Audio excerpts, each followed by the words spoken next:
Assalamualaikum warahmatullahi wabarakatuh. Alhamdulillah wassalatu wassalamu ala Rasulillah.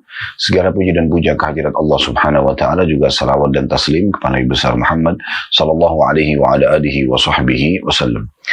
Teman-teman sekarang bertemu lagi di bedah buku kita Kuni Zaujatan Najihah, jadilah istri yang sukses, di mana penerbit menerjemahkan dengan menuju rumah tangga yang bahagia.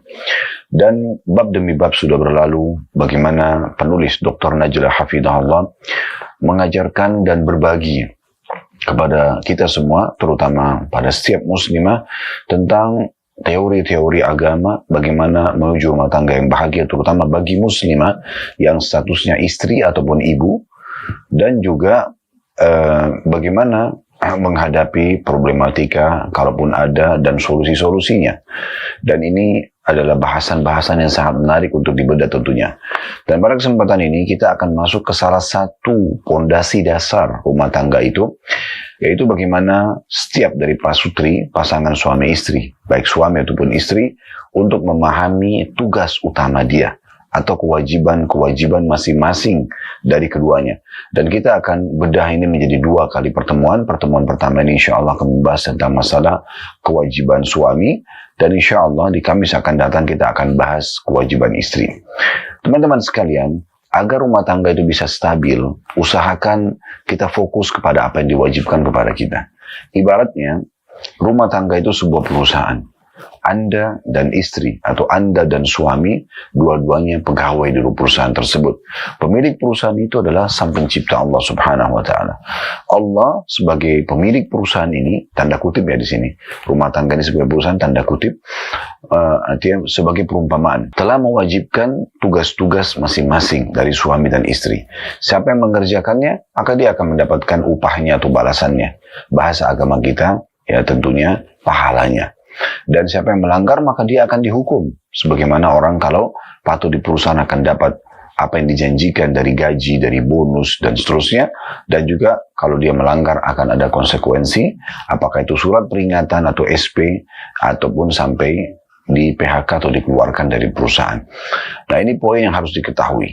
Setiap pasangan suami istri juga harusnya memahami kalau yang dia boleh tuntut dari pasangannya adalah kewajiban ini saja. Dan tidak boleh menuntut yang lainnya. Karena selain kewajiban-kewajiban yang sudah disusun dalam syariat, maka yang perlu digarisbawahi adalah sisanya sunnah, bukan keharusan.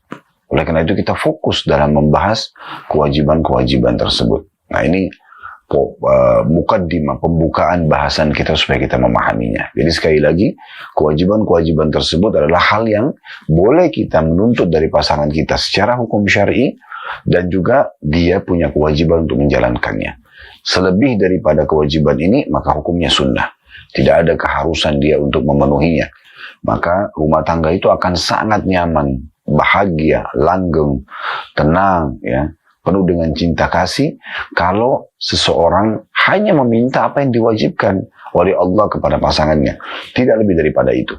Kalau pasangannya berbuat lebih daripada kewajiban tersebut, berarti sebuah bonus, ya, sebuah tambahan, dan harusnya setiap dari pasangan suami istri menilai dan berterima kasih terhadap pengorbanan tersebut.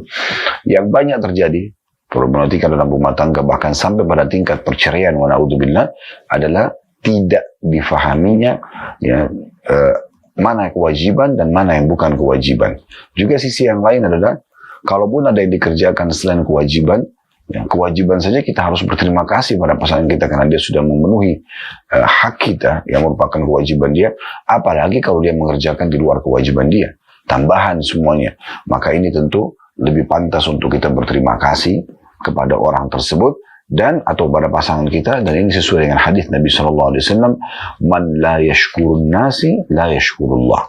Siapa yang belum berterima kasih pada manusia, maka berarti belum berterima kasih atau bersyukur kepada Allah. Sementara kita tahu dalam surah Ibrahim, Allah menekankan, la in syakartum la azidannakum. Kalau kalian bersyukur, saya pasti akan tambah. Wa la in kafartum inna adzabi lasyadid. Dan kalau kalian kufur terhadap nikmatku, maka siksaku sangat pedih. Baik teman-teman sekalian, kewajiban-kewajiban suami yang merupakan hak istri dimulai dari yang pertama, mu'asyarah bil ma'ruf, atau bergaul dengan cara yang baik dan santun. Istri Anda wahai para suami, tidak pindah dari rumah orang tuanya yang penuh dengan kasih sayang, penuh dengan perhatian, ke rumah Anda, kecuali memang agar Anda muliakan dia. Kalau perlu, Anda harus memuliakan lebih daripada bagaimana orang tuanya memuliakannya, merawatnya, mendidiknya, melindunginya. Itu poin penting. Jadi harus kita fahami sebagai para suami, bagaimana sang istri ini, wanita yang kita pinang dan kita nikahi, dipindahkan sekarang ke dalam kehidupan kita untuk memenuhi semua kebutuhan kita, melayani biologis, melayani makanan, minuman, perawatan rumah.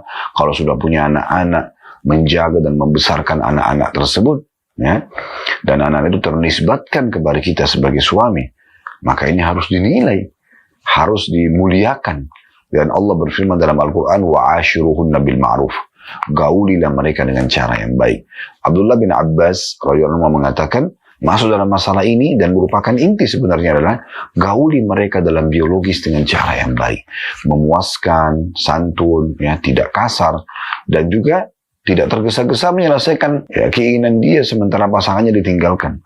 Berapa banyak perselingkuhan terjadi justru karena tidak memuaskan pasangan atau egoisme hanya untuk dirinya sendiri. Nah, ini poin penting untuk difahami tentunya. Maksudnya adalah tutur kata yang santun, tepat sasaran. Kalaupun tegur boleh tegas tapi jangan keras, ya. Tegas, saya tidak suka seperti ini, jangan lakukan seperti ini. Itu oke. Tapi keras enggak, melotot, memukul, ini enggak ada dalam Islam, ya. Tentu ada satu celah di mana kalau wanita itu nusyul, membangkang, sebagaimana Allah sebutkan dalam surah An-Nisa, wallati takhafuna nusyudahunna fa'iduhunna wahjuruhunna fil madaji wadribuhun fa in ata'nakum fala tabghu 'alaihinna sabila. Wanita-wanita yang kalian khawatirkan nusyudnya, pembangkangan, nggak mau jalankan kewajiban-kewajiban agama atau kewajiban yang Allah bebankan pada dia untuk yang merupakan hak suaminya, ya, nusyud, pembangkangan, maka ingatkan mereka dengan cara baik. Kalau mereka menolak, boikot mereka diranjang, jangan gauli, ya. Kalau mereka menolak, baru boleh dipukul. Pukulannya ini adalah solusi terakhir, dan itu pun kata ulama, darbatun ghairu mubarrah, pukulan yang tidak boleh berbekas. Dan Nabi SAW kasih gambaran, jauhi wajah, jangan hina, ya, bukan dengan ditonjok, dijambak, enggak. Tapi pukulan, sebagian ulama memberikan gambaran bahkan dengan kayu siwak yang dipukulkan di tangannya atau jari kita, ini nggak boleh, ini dilarang. Itu pun kalau wanita yang sangat membangkang. Dan kata para ulama, lanjutan ayat perlu difahami, fa in ata'nakum fala tabghu 'alaihinna sabila. Kalau para istri sudah mentaatimu, maka jangan cari-cari kesalahannya, ya. Ini poin perlu digarisbawahi. Kemudian yang kedua, hak istri yang merupakan kewajiban suami adalah nafkah. Nafkah, penuhi kebutuhannya. Apa yang Anda makan, berikan makan istri. Apa yang Anda minum, berikan minum istri, ya. Buat dia di rumah merasa nyaman. Kebutuhan orang salah satunya adalah makanan dan minuman. Berikan dia makanan dan minuman. Penuhi kulkas, ya, mungkin stok lah, ya, stok makanan. Kalau kita sekarang stok bulanan, beras, gula, minyak goreng, apa saja yang dibutuhkan. Kalau Anda tidak bisa membeli secara langsung, Anda titipkan uang kepada dia, biarin dia belanja bulanan misalnya. Itu jauh lebih simpel, gitu kan. Maka berikan makanan, minuman, pakaian yang layak, gitu kan. Tempat tinggal dan transportasi. Ini semua masuk dalam masalah nafkah. Semampu suami tentunya. Anda mampu membeli makanan satu bungkus nasi uduk, ya satu bungkus nasi uduk. Itu kemampuan Anda, ya udah makan berdua, gitu kan. Minum, pakaian, tempat tinggal juga sama transportasi semampunya. Kalau Anda cuma baru bisa kos-kosan, kos-kosan, kontrak-kontrak. Anda bisa beli rumah kecil, beli. Anda bisa beli rumah besar, beli rumah besar. Kendaraan. Kalau Anda cuma masih bisa sekarang membayarkan transportasi umum, bayarkan transportasi umum. Kalau dia harus pergi ke tempat-tempat yang memang harus dia pergi, ke pasar misalnya belanja, silaturahim keluarganya, ke rumah sakit misalnya, ke dokter, ke majelis taklim misalnya, menuntut ilmu, ya. Jadi di sini Anda bisa memberikan dari bulanan itu, dia bisa pakai sebagai biaya tersebut misalnya, ya. Anda mampu beli kendaraan motor, beli motor. Anda mampu beli mobil, tidak ada masalah.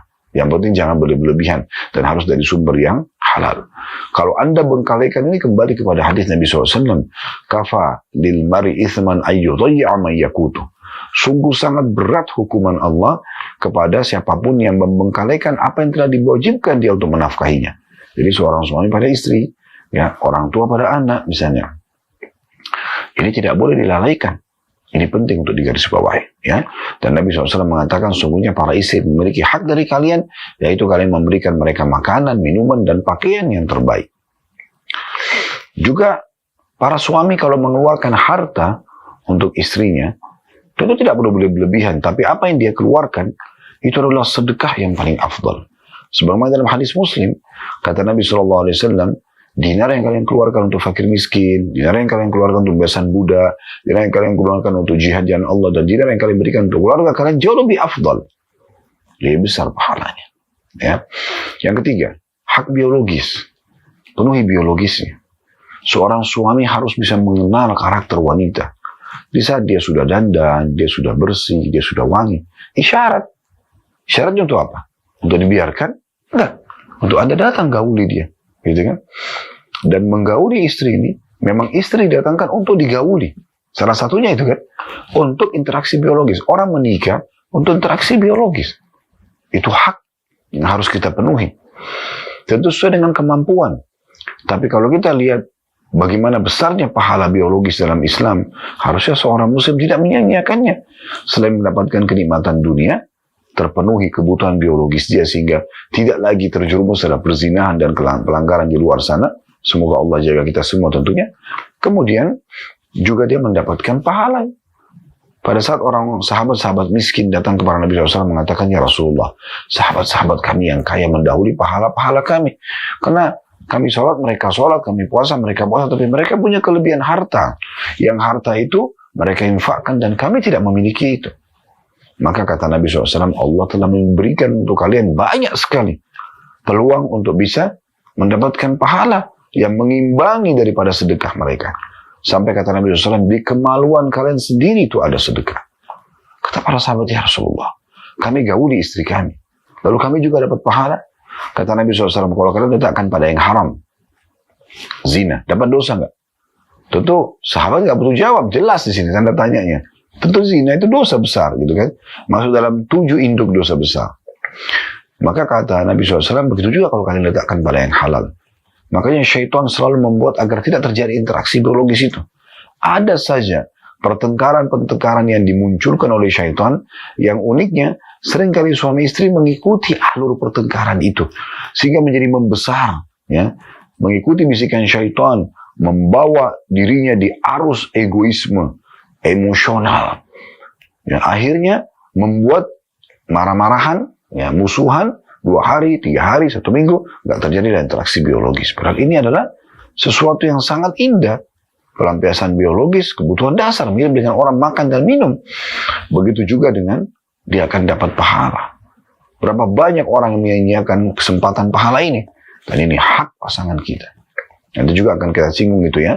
Di kewajiban istri sama, memenuhi kebutuhan biologis suami. Ya. Ini termasuk hak. Yang keempat, hak istri yang merupakan kewajiban suami adalah melindungi. Ya, melindungi. Nggak boleh kita membiarkan istri itu sampai terkena mara bahaya. Semampu kita. Bahkan Nabi SAW mengatakan, siapa yang terbunuh karena membela hak dirinya, membela keluarganya, istri dan anaknya, membela hartanya, maka dia mati syahid dari jalan Allah. Kalau ada perampok datang, penjahat datang mengganggu, dia bagian daripada kita. Nggak boleh kita membiarkan mara bahaya datang kepada dia. Berikan perlindungan. Tempat tinggal yang layak. Kalau Anda mampu di sebuah komplek, ada security, berikan mereka kesempatan untuk bisa nyaman, ya, aman. Semampu Anda tentunya. Tapi ini termasuk kewajiban. Ya. Termasuk dalam kewajiban yang kelima adalah pendidikan. Pendidikan. Jelaskan kepada dia tentang kewajiban dia. Berikan dia edukasi, informasi, apa yang Anda harapkan. Sayangnya banyak suami tidak membahasakan apa yang dia inginkan pada istrinya. Sehingga saya tidak tahu. Bahasakan saudaraku, bahasakan wahai akhi. Ya. Saya suka baju seperti ini. Saya suka makanan seperti ini. Saya suka penataan rumah seperti ini. Didik anak kita dengan cara seperti ini. Ya. Anda bahasakan supaya dia punya, ya, informasi tersebut, dia punya ilmunya. Lalu mudahkan dia untuk lebih mendalami. Anda berikan dia tambahan buku, dengarkan dia potongan-potongan ceramah, izinkan dia kalau mau ikut taklim, tapi tentu tidak harus setiap saat. Tapi ini semua akan menambah informasi kepada dia, terutama informasi agama. Karena kata Allah SWT dalam surah At-Tahrim, ya ayyuhalladzina amanu qu anfusakum wa ahlikum nara. Hai orang beriman, selamatkan dirimu dan keluargamu dari api neraka. Bagaimana caranya? Dengan ilmu agama. Dengan ilmu agama. Berapa banyak suami tidak paham masalah ini. Dia bahkan melarang istrinya untuk belajar. Ajaib benar. Kenapa dilarang belajar agama? Ya, harusnya dibiarkan dia dengarkan agama. Apalagi kaum hawa, kaum wanita ini lebih peka dari sisi perasaan.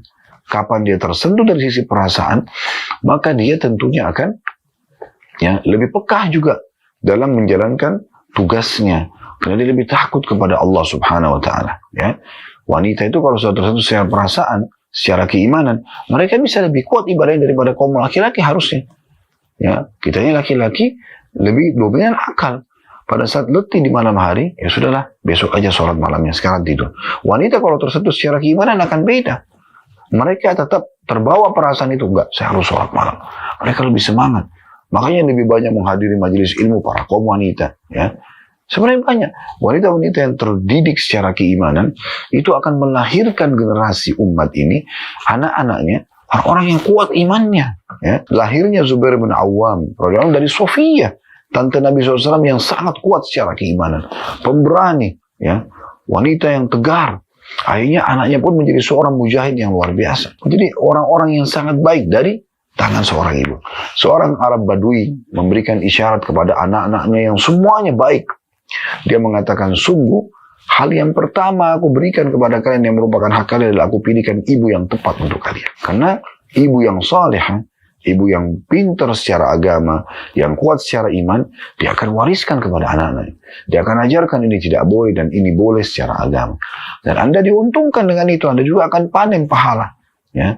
Sementara Anda sibuk dengan pekerjaan Anda juga di luar sana. Nah ini kewajiban-kewajiban yang wajib untuk difahami tentunya. Ya.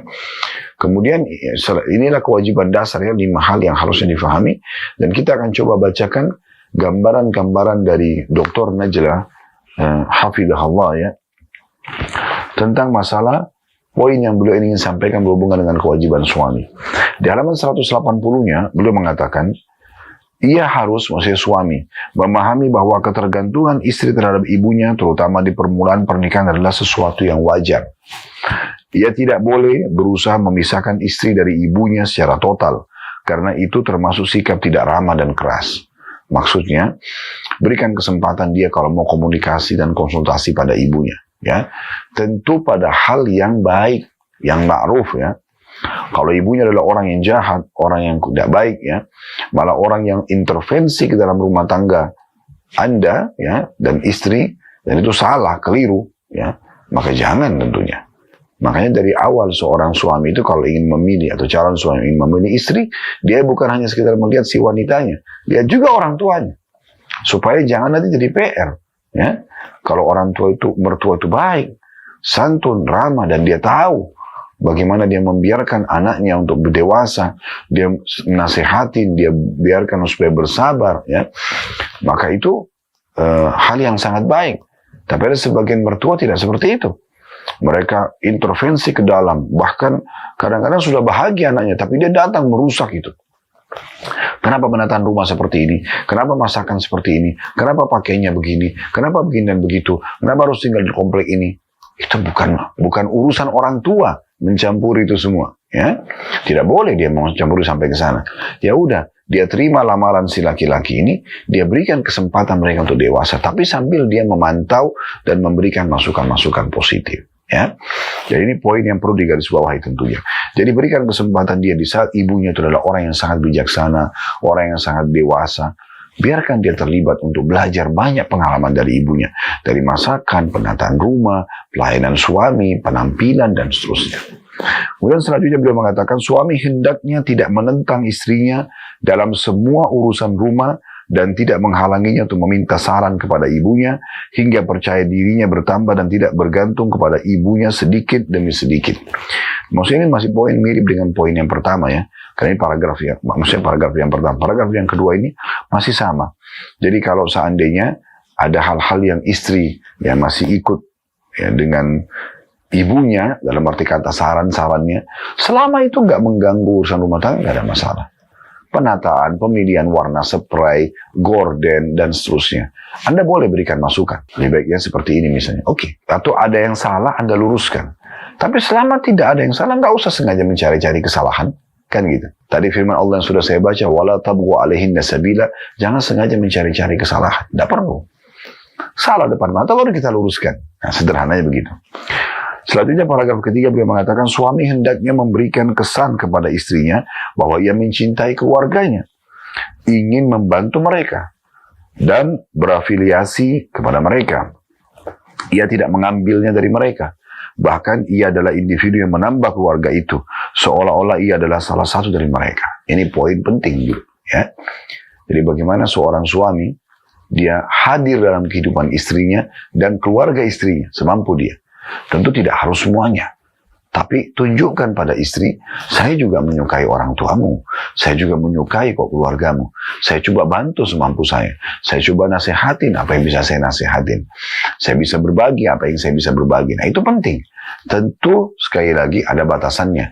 Bukan berarti sang istri lalu mengatakan, oh Ustadz bahas itu merupakan kewajiban istri, suami itu. Berarti kamu harus bantu dong keluarga saya.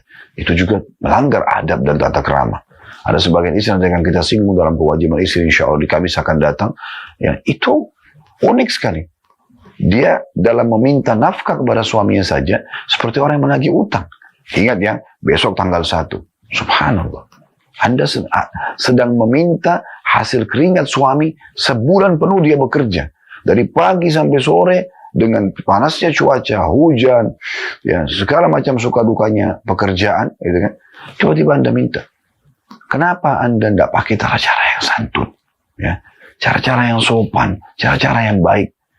Karena suami itu tidak suka ya kalau terus dikejar atau digunakan bahasa-bahasa yang kurang santun. Anda cukup melayani dengan baik. Ya. Saya pernah subhanallah punya pengalaman. Itu saya lupa memberikan uang bulanan. Kemudian istri saya tidak ngomong apa-apa. Cuman dia pada saat saya mau makan, makanan lebih sederhana dari yang biasa. Terus saya sempat tanya, oh hari ini gak sempat masak. Dia cuma senyum saja. Terus tiba-tiba saya langsung teringat gitu. Oh ini sudah tanggal 1 atau tanggal 2 waktu itu lewat kalau tidak salah. Rupanya saya yang terlambat untuk memberikan. Saya minta maaf kemudian saya transferkan uangnya. Gitu. Sebenarnya dengan isyarat saya sudah cukup gitu kan.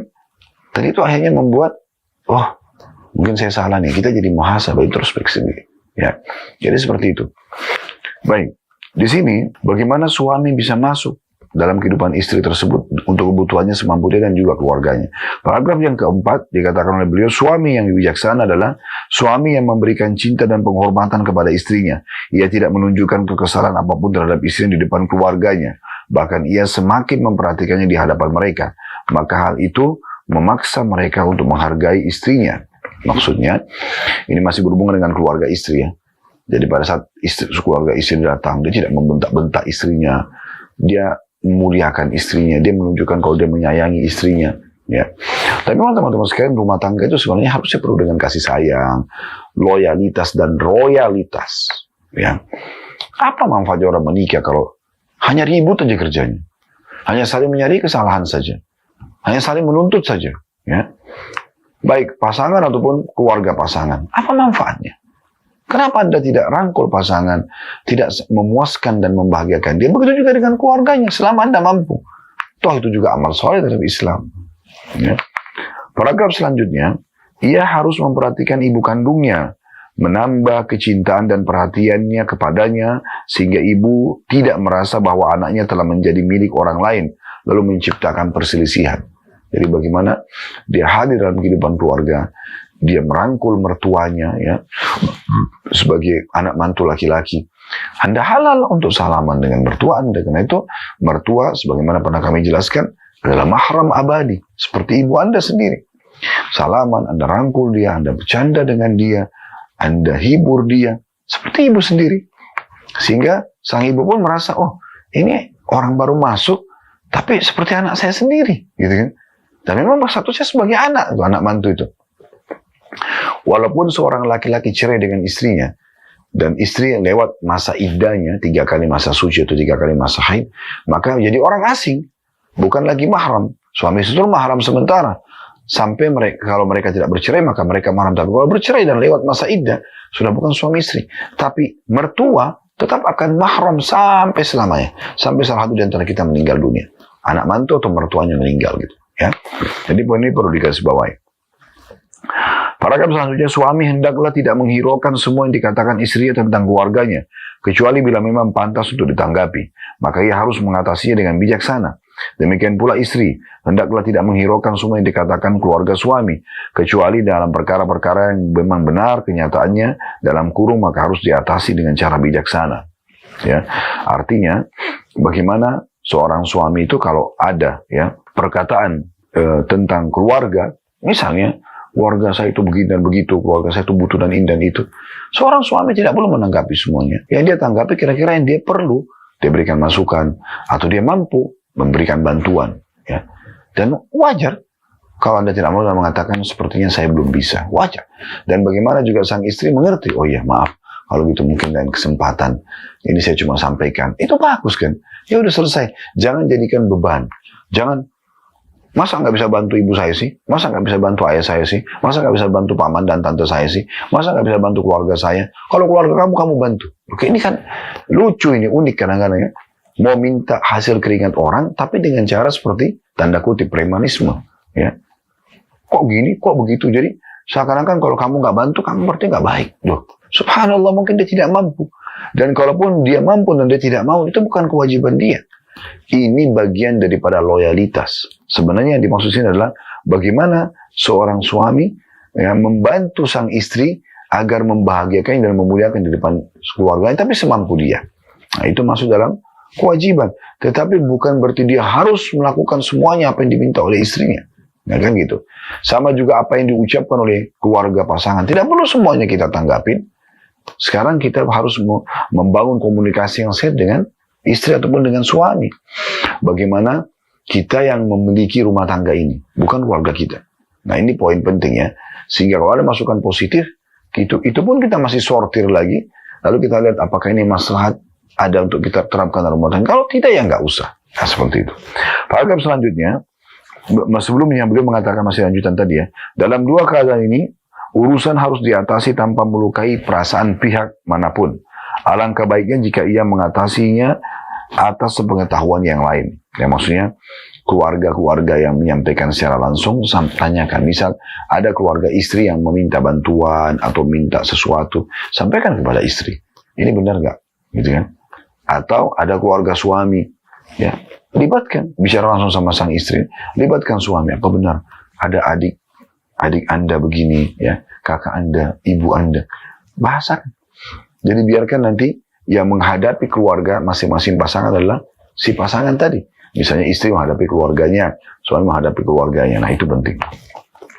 Paragraf selanjutnya, suami yang ideal itu tidak membawa keluar rahasia rumah tangganya dan tidak memberikan kepada keluarganya secara khusus tentang problem yang terjadi antara dia dengan istrinya, sehingga itu tidak merubah sikap mereka terhadapnya. Nah, ini juga termasuk kewajiban suami. Artinya, jangan sampai problem rumah tangga semua dituangkan ke keluarganya. Mana kedewasaan dia sebagai laki-laki? Problem apapun pecahkan. Yang sedang ada masalah sama kita, si istri, bicara sama dia. Kenapa harus libatkan keluarganya? Tidak perlu. Kecuali memang sang istri tidak mau dengar. Maka Allah mengatakan, فَبَعَثُ حَكَمًا مِنْ أَهْلِهِ وَحَكَمًا مِنْ أَهْلِهَا إِنْ يُرِيدَ إِصْلَاحًا يُوَفِّقِ اللَّهُ بَيْنَهُمَا. Kalau sudah tidak ada titik temu lagi, maka baru utus orang bijaksana dari keluarga si yang suami dan orang bijaksana dari keluarga si istri yang mewakili, kemudian coba mendiskusikan permasalahan. Kalau mereka berdua ingin kebaikan, Allah akan memberikan taufiknya. Allah tidak ingin perceraian. Tapi bukan berarti setiap kali ada masalah, langsung libatkan keluarga. Enggak, keluarga libatkan kalau kita melihat butuh kehadiran mereka. Nah, ini penting ya. Juga dalam masalah yang lain, bukan, paragraf selanjutnya, bukan termasuk akhlak suami muslim menghina istri dan mencelanya lantaran keluarganya. Ya, jika mereka lebih rendah darinya dan keluarganya secara strata pendidikan, sosial, dan atau lainnya, selama ia telah memilihnya dengan kemauannya sendiri, maka ia tidak boleh membicarakan perkara-perkara tersebut. Suami yang melakukan hal itu berarti ia melakukan dosa besar. Ya, Rasulullah SAW bersabda, "Bihasbi imri'in min syarr an yahkira akhahu muslim." Cukuplah ya seseorang itu dihitung berbuat buruk bila dia merendahkan saudaranya sama muslim. Hadis ini riwayat Bukhari. Ya, artinya di peringatan di paragraf terakhir ini beliau mengatakan tentang bagaimana termasuk akhlak yang baik, jangan sampai mencelah ya istri itu ya, atau nanti juga kita bahas istri kepada suami karena keluarganya. Itu adikmu, itu ibumu, itu ayahmu, buat begini dan begitu. Itu bukan termasuk adab. Ya, tidak boleh. Kewajiban kita sebagai suami, kewajiban juga kita nanti sebagai istri adalah bagaimana justru kita tidak membawa-bawa kekurangan dan kesalahan keluarga pasangan dan kita timpahkan pada pasangan kita. Itu tidak bijaksana.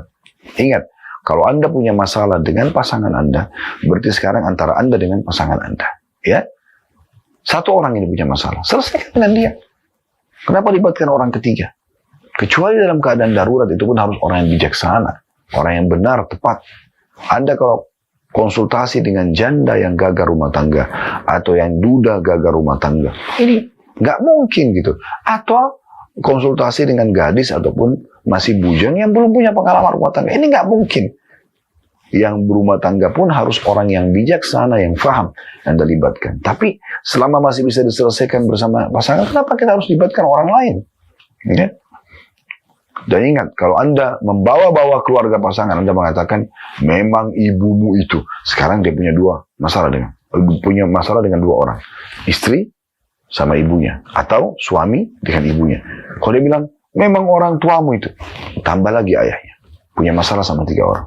Memang keluargamu itu. Kalau keluarganya 300 orang. Anda punya masalah dengan 300 orang.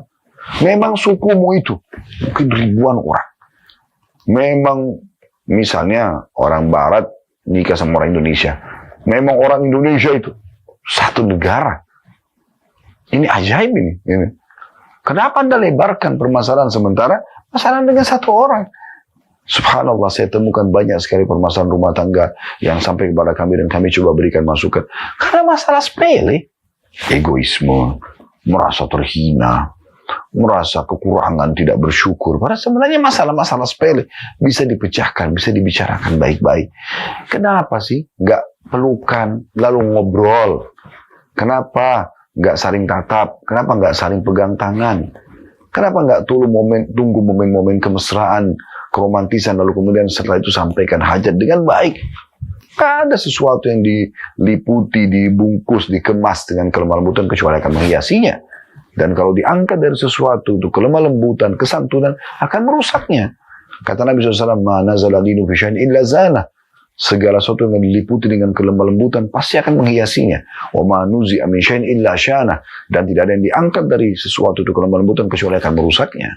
Nah, ini poin penting yang harus kita garis bawahi, teman-teman sekalian. Baik, kalau ada benar pasti dari Allah. Pada salah dari saya mohon dimaafkan. Subhanakallahumma bihamdika asyhadu an la ilaha illa anta astaghfiruka wa atubu ilaik. Wassalamualaikum warahmatullahi wabarakatuh.